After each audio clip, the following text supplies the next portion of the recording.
Hey everyone, and welcome to today's Explainer. Today we're diving into a totally fascinating part of the birth chart, the fifth house. In astrology, this is basically known as the ultimate sector for joy, creativity, and legacy. It's literally where your personal wellspring of luck and pleasure is said to reside. So let's just jump right in and explore how it all works. I want to kick things off by asking you a question.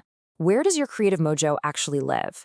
And, I don't just mean your ability to paint a picture or write a song, although it definitely includes that. I'm talking about your internal ability to walk into a situation and just make things happen exactly the way you want them to. That undeniable personal mojo.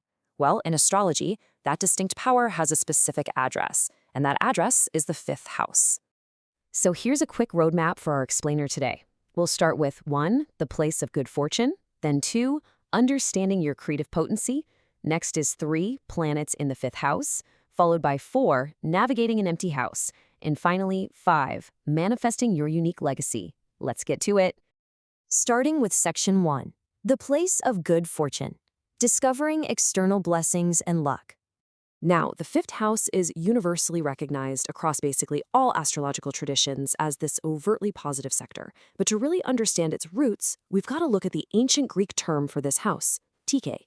Tike literally translates to the place of good fortune. It represents that specific area of life where we just sort of stumble upon our luck, our joy, and the tangible pleasures of the body. In classical astrology, this house is actually famous for being the joy of Venus. Whenever Venus, the planet of harmony and beauty, is placed here, she is considered to be in her absolute element. She brings this wonderful ease to how we enjoy the really nice things in life. And this really brilliantly illustrates the natural progression of our life story. Just think about the contrast between the fourth and fifth houses for a second. The fourth house represents your roots, right? It's the family you came from, your foundation. It's looking backward into your history. But the fifth house? That looks completely forward. It is your lineage. It represents the actual substance that follows after you. Sure, this includes literal children and physical procreation, but it also encompasses literally anything you birth into the world that's meant to outlast you. Moving right along to section 2, understanding your creative potency, your internal ability to make things happen. Okay, so to really grasp this, we need to compare the first house to the fifth house. The first house is all about yourself, your identity, your physical body, your personal vitality. The fifth house, however, is all about what you create. It's the output of that self. These are your children.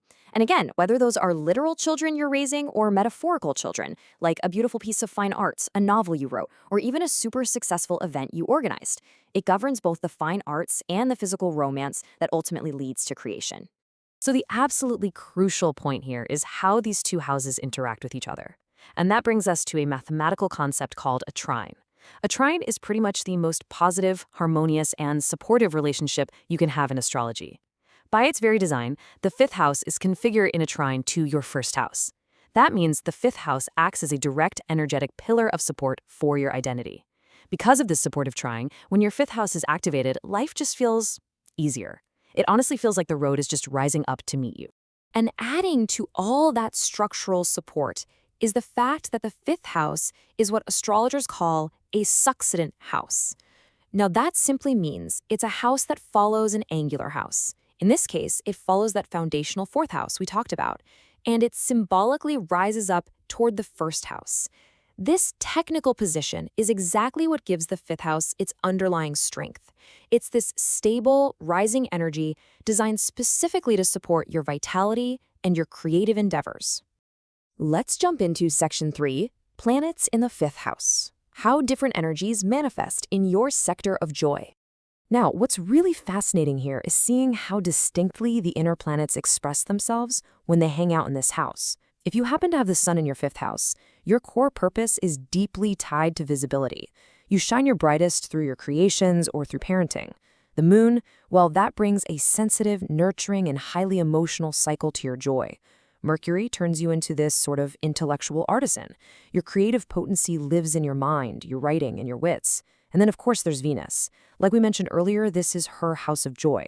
With Venus here, you have an incredibly auspicious talent for the arts, for deep romance, and for effortlessly attracting the physical pleasures of life. But what happens when the outer, more intense planets decide to take up residence here? Well, Mars definitely brings the heat. This is the planet of action and drive, which makes your hobbies proactive, highly energetic, and maybe even beautifully competitive. Then you have Jupiter, the great benefic. Its presence here creates massive expansion, fertile growth, and a genuinely large, abundant legacy. We're talking big families or wildly successful creative projects. And finally, we have Saturn. Saturn is the planet of time and structure. Now, while it might bring a bit of discipline or even some slight delays to having kids or finding artistic success, it builds incredible resilience. A Saturnian legacy is hard-won, but let me tell you, it is built to last a lifetime. And beyond just those traditional planets, there are other powerful influences at play here. For example, in Vedic astrology, Rahu can spark highly unconventional, really intense desires, while Neptune brings this dreamy, almost cinematic quality to your romance. And hey, don't forget the zodiac sign sitting right on the cusp. That dramatically colors the vibe of the house. Taurus brings a sensual steadiness, Scorpio adds some intense transformation, and Capricorn demands serious responsibility.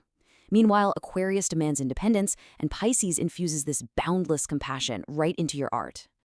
Next up is Section 4, Navigating an Empty House, Finding Your Creative Steersman. Now, this is a super common plot twist that sparks a lot of unnecessary panic. You scan your birth chart, you look at the 5th house, and you see absolutely nothing there. Well, take a deep breath. An empty 5th house does not mean a lack of creativity, luck, or children. I promise, it is perfectly normal. All it means is that the planets aren't physically sitting in that specific room of your chart. We just have to look somewhere else for the director.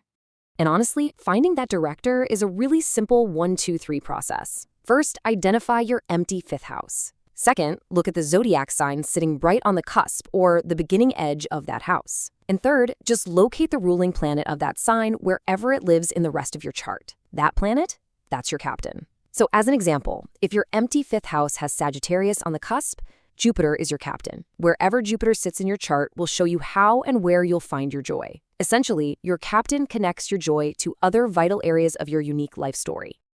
Let's head into our final section, Section 5, Manifesting Your Unique Legacy, Building Your Lasting Substance. Ultimately, the 5th house teaches us to distinguish between sheer power and actual favorability. You know, some areas of life really do require a grinding, relentless effort, but the 5th house is uniquely favorable.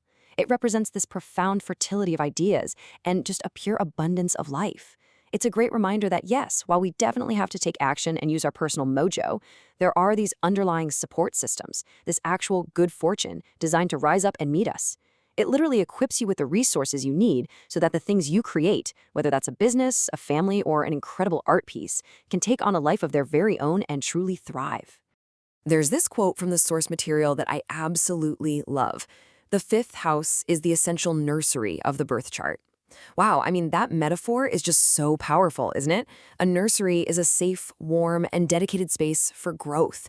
And that is exactly what this house is. It's the place where we are allowed to play, to create freely, and to nurture our greatest blessings before we finally send them out into the wider world. So as we wrap up this explainer, I want to leave you with one final thought to ponder.